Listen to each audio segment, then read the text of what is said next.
Eh bien, je dirais que je suis provençal, j'ai grandi en banlieue marseillaise, et par conséquent, l'horizon de mon enfance, c'était la mer d'un côté et la chaîne de l'Étoile de l'autre.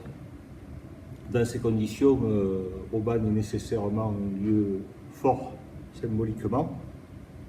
C'est d'abord la patrie de Marcel Pagnol, et pour les gens de ma génération et des générations antérieures, cela revêt une grande importance.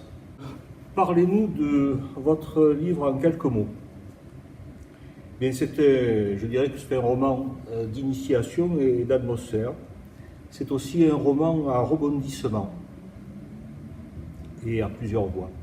Ce qui fait que bien que la situation initiale soit relativement simple, on ne sait jamais ce qui va advenir au chapitre suivant. Je dirais, pour compléter, que le livre entier est dominé par la présence de la mer, cette fois, et par l'évocation des années 30 à Marseille. Les années 30, parce que j'avais besoin pour l'intrigue d'avoir une planète qui soit encore mystérieuse, sans GPS, sans satellite, d'où les années 30. Voilà. Troisième question. Qu'est-ce qui vous a donné envie d'écrire? Qu'est-ce qui vous a amené à l'écriture? Je dirais que les livres m'ont toujours fasciné, parce que chaque livre est un univers entier dans lequel on peut se perdre assez facilement.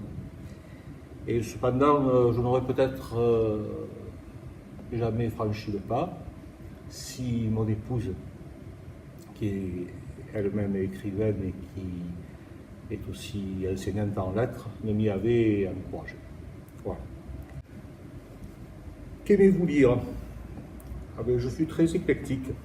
Je lis assez souvent des monographies sur les peintres. Je suis aquarelliste moi-même. Je suis un amateur de romans historiques. Je citerai bien sûr Umberto Eco, Maurice Druon, mais aussi l'architecte Fernand Pouillon pour son très beau livre Les pierres sauvages, qui m'a beaucoup marqué aussi. Mais le plus souvent, je reviens vers les grands auteurs du début du XXe siècle, comme Alain Fournier par exemple, ou Marcel Proust. Quel est le livre que vous auriez aimé écrire?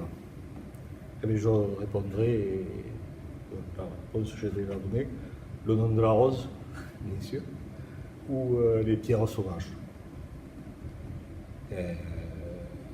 Par la qualité de la documentation, le retour donc sur cette période médiévale.